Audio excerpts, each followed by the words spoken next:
This is Salam Media, coming to you live from South Africa.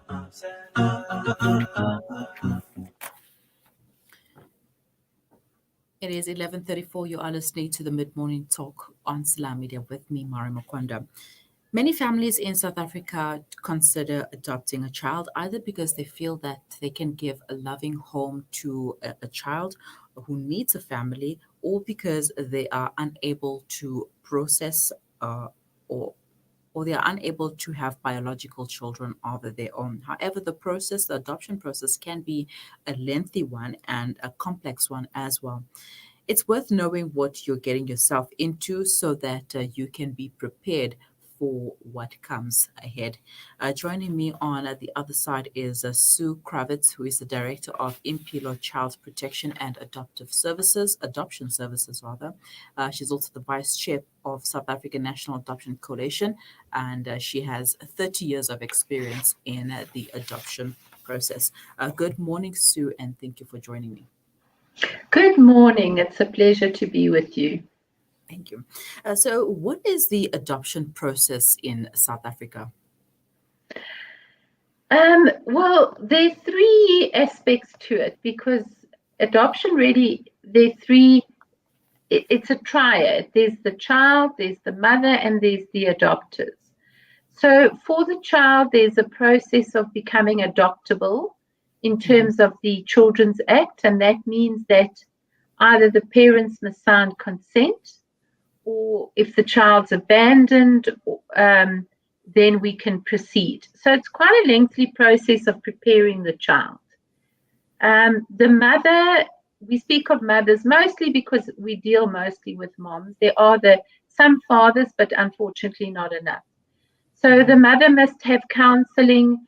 She must be able to make a decision that's free of any pressure and then move forward if she chooses adoption. Now, with the adopters, we have to ensure that we are placing the children in the best possible situation. Now, that doesn't mean there's an ideal. There isn't a list that says the person must have this, and this, and not that, and that. So you have to do a process of screening and preparation. Now, people often think that we make it very complex, but if you analyze it and realize that we, as the social workers, have to make a recommendation to the court that this person or this couple are suitable to adopt a child, and that's a permanent decision. It changes the status of the child. So we have to be very thorough and careful. Of course, it doesn't have to be unreasonably long, but there are some processes that delay us, unfortunately. All right. So who is eligible to adopt a child? I mean, you mentioned that you speak of mothers and there aren't many fathers. So can a single person adopt a child? What is the age group? Can they adopt is there a specific ages that they can't go above or below? Right.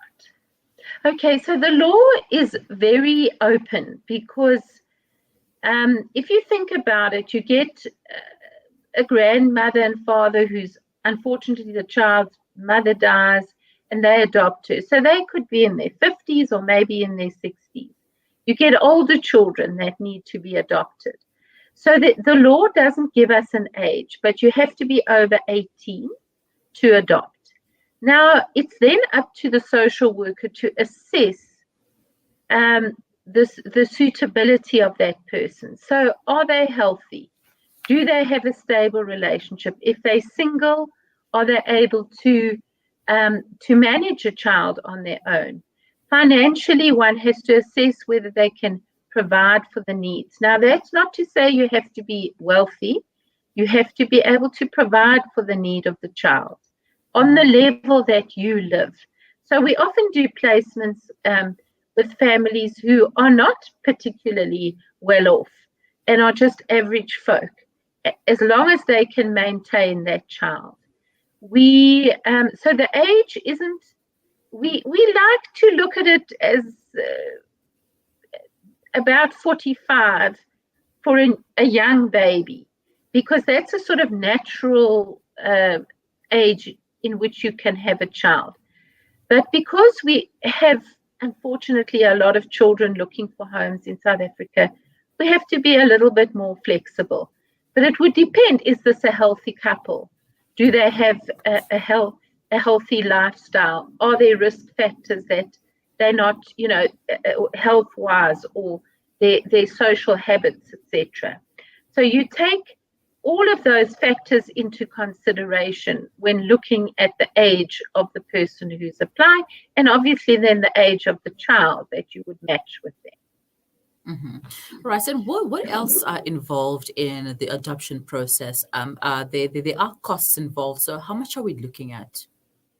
Okay, so the costs are relative. The Department of Social Services doesn't charge any fees at all, and they're starting to do adoptions. Various private practitioners do adoptions. They're accredited and they have their own rates. And then there are child protection organizations, which have varying rates depending on what. But your average through a child protection organization would be at the most around about 18,000. And that would include the screening, the assessment, the medicals of the child. Remember, we have to ensure that the family who are adopting know the health risks of the child. Yes. That's really important, and that costs quite a lot of money. And then obviously the finalization. It's a lengthy process from beginning to end, and it's intensive. Your social workers are working really hard. But having said that, there's always a sliding scale available. So, if somebody can't afford it, many times that you do it on a pro bono basis, or that they would cover some of the basic costs. And how long is the adoption process, and why does it take so long in some instances? Okay, so normally, if everything was working to full capacity and all the systems were running, you would say that within a year from start to finish, you would be able to adopt a child. And that's what our organization has said for many years. Unfortunately, there are delays in obtaining certain documents that are absolutely necessary. There's a thing called a Form 30, which is the Sexual Offences Clearance Certificate. And I can tell you there have been delays of more than a year to obtain these. So a couple could be ready in every other way except for this document, and we can't place a child with them until we receive that. But in an ideal situation, we could say that within a year, you should have had a child placed with you and hopefully the adoption finalized. All right. So according to you, have there been any challenges from adoptive parents? Have they come forward to share their challenges with you regarding the process and regarding the children that they have adopted? It's really interesting because the screening is so thorough and in-depth, we don't have a lot of people coming back to us with problems. But of course, there are adopted children with issues. Children always have issues. And some of these issues may be exacerbated because they were abandoned or they were removed from their original parents and they have attachment issues. Some of them may just have issues like other children. But I think in my many years, I don't recall. I recall maybe twice somebody saying, well, I can't continue to care for this child. But that's many years later when the child is older and there are very real problems. Adoptions generally don't break down. And that's why we favor adoption as a permanent solution when a child is available, because the families take it seriously and they invest in these children and do the best for these children. Would coaching help to tackle some of these problems? Yes, all sorts of things, therapy, coaching, being in touch with other adopters, reading, realizing you're not on your own, and for the child that's adopted as well to reach out to other children. As some children want to search for their biological families, that usually comes much later on, and that's common. That's a very normal thing that we expect, and it's not easy. It can be quite traumatic and difficult, but that is part of what we prepare our adopters for, that the child may want to connect with his or her roots, which we understand is a very natural curiosity and need. Sue, please stay on the line. We're going to take a quick break, but when we continue, I'd like to know about adopting children, foreign children out of South Africa and bringing them in. What's the process when it comes to that? But please stay with us. Sure. The Mayat announcement list is brought to you by the Africa Muslims Agency. Sponsor a water well for 14,500 rands or a bowl for 49,500 rands as a means of Sadaqah Jariyah and Isali Sawab. Africa Muslims Agency.co.za. What makes Randery Jewelers the optimum place for your memorable gift? Is it our range of exclusive, high-end, luxurious jewellery? Or is it our master craftsmanship of all your bespoke jewellery needs? We believe it's because at Randery Jewelers, we know just how to make your special moments last forever. Whether it's for a wedding, anniversary, or just a simple gift to show your love, trust Randery Jewelers to make it special. www.randeryjewelers.com. Make your moments last forever with Randery Jewelers, the family name you can trust. Enduran Boys College ke sekolo sa boarding and day se se ikemego se agilwe meleng wa lephefo wa N1 Polokwane. Re tlhotlheletsa thuto ye tlhwatlhwa ya monagano le maikutlo lefelong la maleba la go akaretsa botlhe.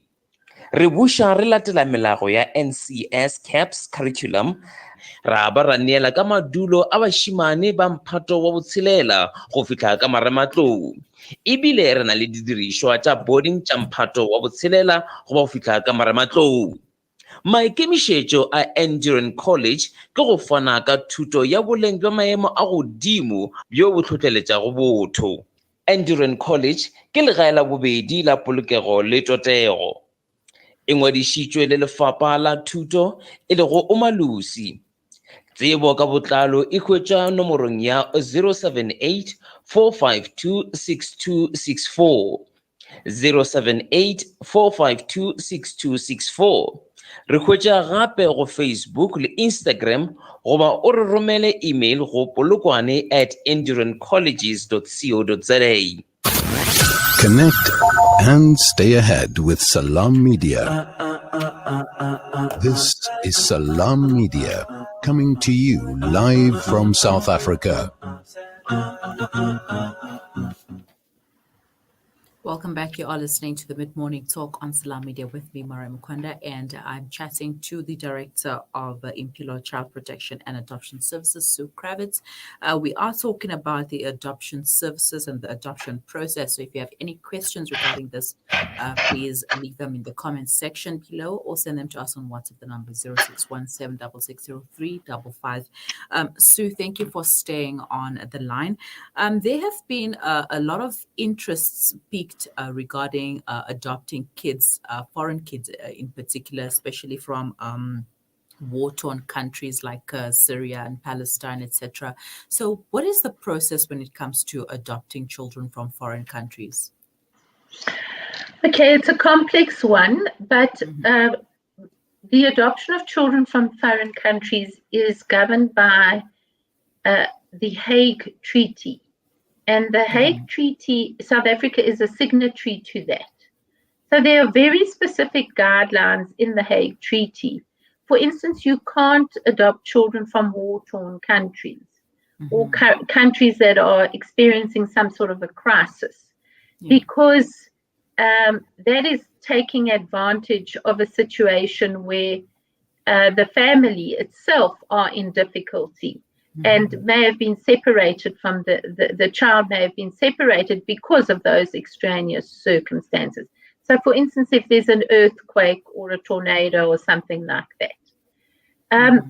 Now, bringing children, so movement of children across countries our government, because we've signed to the Hague Treaty, we have a department in social development called the Central Authority, and they are the people who make decisions around which organizations can work with which countries, and agreements are set up.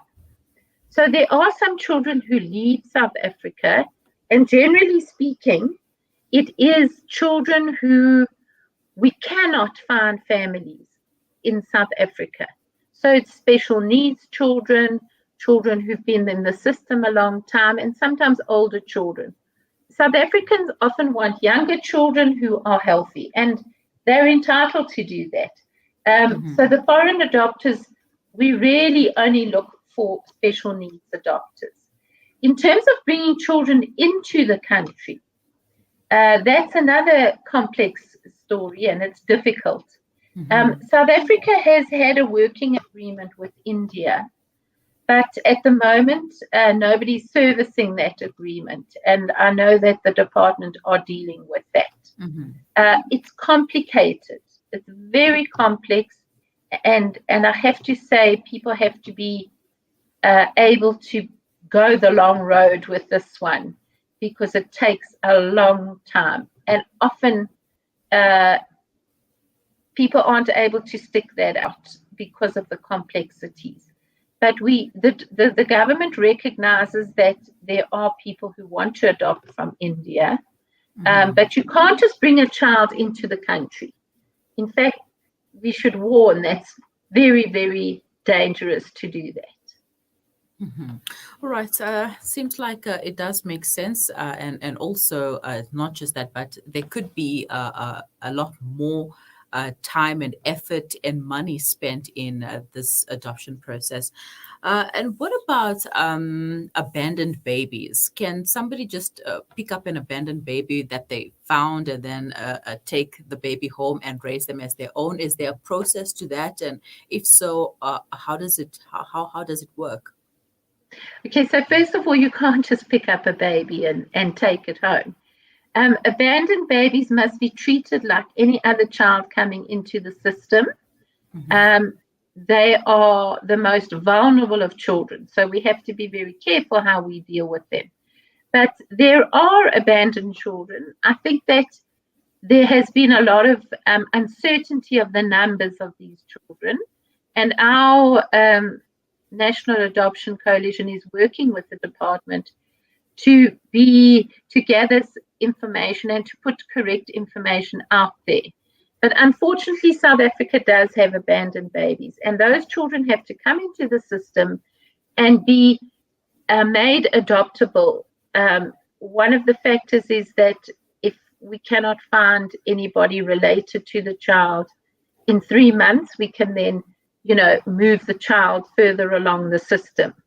But adopting an abandoned child isn't necessarily easier because there are sometimes complex issues with the child growing up around, was I thrown away? Was I given? Did my mother not care for me? So in our preparation groups, we also deal with that quite extensively. Okay, and lastly, how many kids can a couple adopt at a time, or a person even? So generally the rule is that you adopt in order. So if you've got a 2-year-old, you can't bring a 10-year-old into the home. One tries to follow the natural order. There isn't a limit. It's about what the family is capable of. Generally, we place one at a time unless it's a sibling group. So if there's 2 or 3 siblings in a group that become available, then one would consider. But I think it's important for each child to have its space and time to settle in and bond with this family and then move on to the next adoption. It's not a quick fix solution for an instant family. All right, Sue, thank you so much for your time. But before you leave, please share your contact details with our viewers and listeners. Yes, our website is www.impilo.org.za, and our office number is 011 6401343. Thank you so much and have a wonderful day. Bye-bye. It's a pleasure. Thank you. That was the Director of Impilo Child Protection and Adoption Services, Sue Krawitz, taking us through the adoption process in South Africa. And for more information, you can go to www.impilo.org. That's IMPILO. And you can contact their offices on 011-640-1343 if you require any more information on adopting a child in South Africa, the processes, the costs involved, and anything else that you need to know. And that's exactly what Sue mentioned and Sue spoke to us about. If you have any further comments, questions, or queries, you can leave them in the comments section or send them to us on WhatsApp. The number is 061 7660355.